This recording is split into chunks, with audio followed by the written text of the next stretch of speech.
ሰላም ጤና ይስጥልን የተወደዳችሁ የሸገር ታይምስ ቤተሰቦች እንደምን አላችሁ? ዕለታዊ የሸገር ታይምስ ዜናዎች እነሆ እንደሚከተሉት ተዘጋጅተዋል። የካቲት 28 ቀን 2014 ዓ.ም ለተሰኘው በሸገር ታይምስ ዕለታዊ ዜናዎች የሚዳሰሱ ጉዳዮች ተከታዮቹ ናቸው። የኢትዮጵያ ዜጎች ለማህበራዊ ፍትህ ፓርቲ ኢዜማ በጦርነት ጊዜ ሸሽተው የነበሩ ባለስልጣናት የህዝብ ኑሮ እያቃወሱ ነው ብለዋል። በኢንጂነር ታከለ ኡማና በሰሞኑ የነዳጅ ጉዳይ የተሰማው ወሬ ምንድነው? ዜናችን የሚዳስስ ይሆናል። አዲስ አበባ ከተማን ያመሰው የምግብ ዘይት ጉዳይም በዜናችን የሚዳሰስ ነው። ዶክተር ደብረጽዮን ገብረ ሚካኤል የክስ ጉዳይ ፍርድ ቤቱን ማጨቃጨቁ ተሰምተዋል። ከዚህ ውጪ አፋሮች አሁንም የኢትዮጵያ ህዝብ ከጎናቸው እንዲሆን ጥሪ አቅርበዋል። እነዚህ ጉዳዮች የዕለቱ ዜናችን ማጠንጠኛዎች ናቸው። እንድትሰሙን የዘወትር አክብሮታዊ ግብዣችን ነው።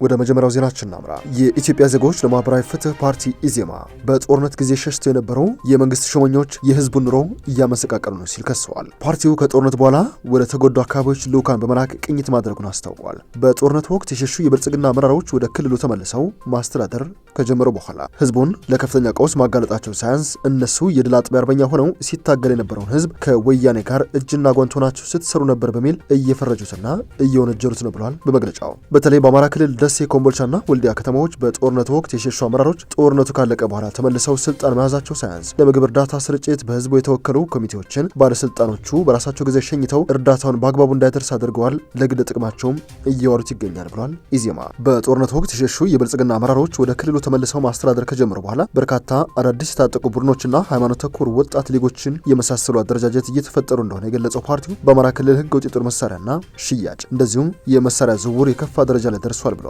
በህዝብ የተጠሉና በህወሓት አገዛዝ ወቅቶች ለህወሓት አጎብዳጅ የነበሩ ካድሬዎች ዛሬም የስልጣን ማማው ላይ ተቀምጠው እንደሚገኙና ሌሎችም እጅግ አሳሳቢ እንደዚሁም አስቸኳይ መፍትሄ የሚሹ ችግሮች በክልሉ እንደታዘበም ፓርቲው ገልጸዋል። ጦርነቱ በተካሄደባቸው የአማራ ክልል አካባቢዎች ያለውን ሙስና አስከሬን መሸጥን የቀሩ ሲሉ የኢዜማ ዋና ጸሐፊ አቶ አበባ ካሉ ገልጸውታል። መጋዘን ውስጥ የነበረውን እህል ለወራሪው ጥለው ህዝብን አስርበው የራሳቸውን ነገር አመቻችተው ሸሽተው ስለወጡ ወራሪው ኃይል ህዝብም ላይ ንብረቱም ላይ እንደፈለገ ሊፈነጭበት ችሏል ሲሉ ነው የገለጹት።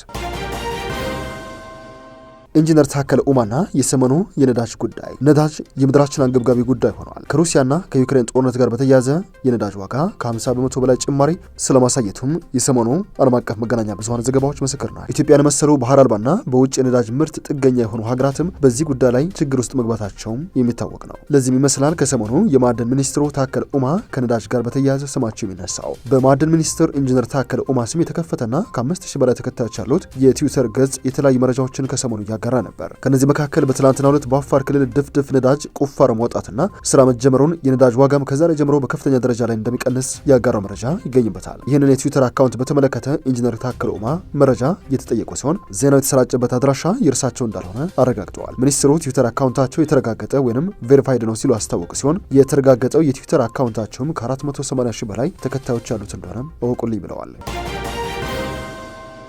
የፌዴራል ፖሊስ ወንጀል ምርመራ ኃላፊ በነ ዶክተር ደብረጽዮን መዝገብ ክስ ቀርቦባቸው እስካሁንም ላልተያዙ ተከሳሾች መጥሪያ ያልደረሰበትን ምክንያት የፌዴራል ፖሊስ ወንጀል ምርመራ ቢሮ ኃላፊ ፍርድ ቤት ቀርበው እንዲያስረዱ ትዕዛዝ ተሰጥተዋል። የተከሳሾች ጉዳይ የሚመለከተው የፌዴራል ከፍተኛ ፍርድ ቤት ልደታ ምድብ አንደኛ የጸረ ሽብርና ህገ መንግስታዊ ጉዳዮች ችሎት በሌሉበት ለተከሰሱ ግለሰቦች የፌዴራል ፖሊስ መጥሪያ በማድረስ በአካል እንዲያቀርብ የመጀመሪያውን ትዕዛዝ የሰጠው ያሳለፍነው ዓመት ሐምሌ ወር አጋማሽ ላይ ነበር። በነ ዶክተር ደብረጽዮን መዝገብ ክስ ከተመሰረተባቸው 58 ግለሰቦች ውስጥ የ37 ጉዳይ ሲታይ የቆየው በሌሉበት ነበር። በነ ዶክተር ደብረጽዮን መዝገብ ከተካተቱት 8 የህወሓት ስራ አስፈጻሚ ኮሚቴ አባላት መካከል የቀድሞዋ ፌዴሬሽን ምክር ቤት አፈጉባኤ ኬሪያ ኢብራሂም፣ የቀድሞው ገንዘብ ሚኒስትር ዶክተር አብርሃም ተከስተና ዶክተር አዲስ ዓለም ባሌማ ዛሬ የካቲት 28 ቀን በአካል በችሎት ተገኝተው የዕለቱን ውሎ ተከታትለዋል። የፌዴራል ከፍተኛ ፍርድ ቤት በዛሬው ችሎት ውሎ በዋነኝነት የተመለከተው ጉዳይ ያልተያዙ ተከሳሾችን በተመለከተ የፌዴራል ፖሊስ የሰጠውን ምላሽ ለማድመጥ ነበር። የፌዴራል ፖሊስ ለችሎቱ በጽሁፍ ያቀረበው ምላሽ በክስ መዝገቡ የተካተቱ 3 ድርጅቶችን ብቻ የተመለከተ ነው። በትግራይ መልሶ ማቋቋም ኢንዶመንት ፈንድ ወይንም ኤፈርት ስር የሚተዳደሩ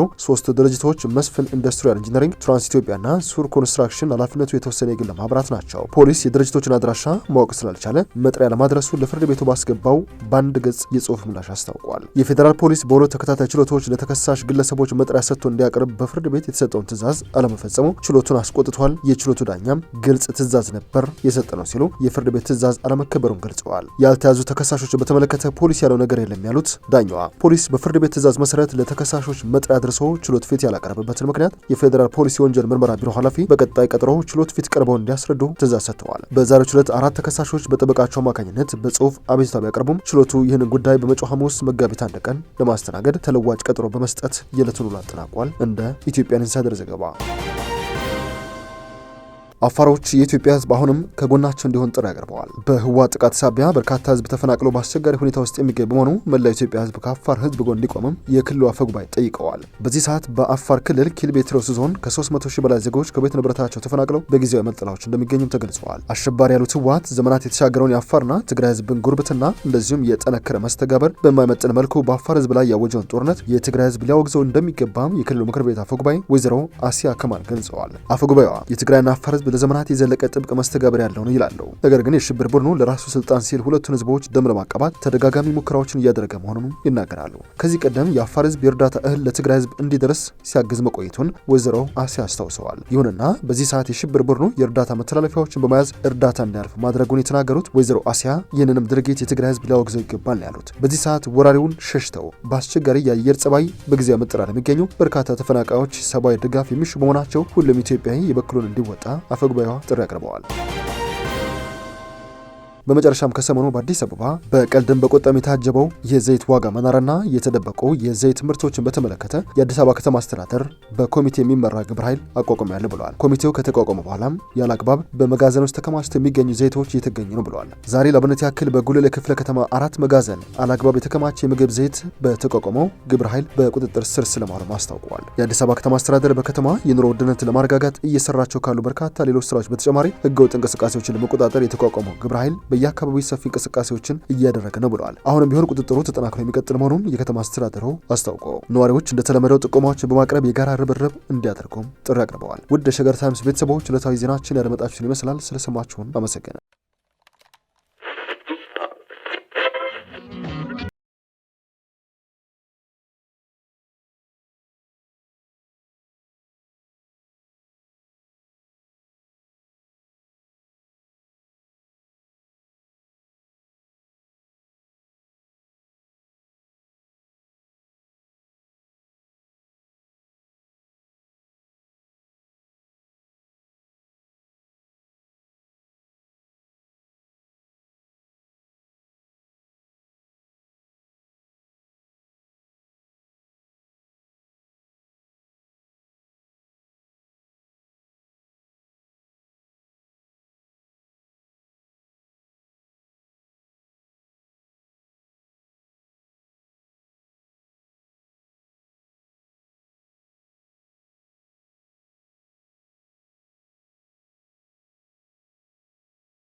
ሸገር ታይምስ ሚዲያን ሰብስክራይብ በማድረግና ደወሉን በመጫን ይከተሉን።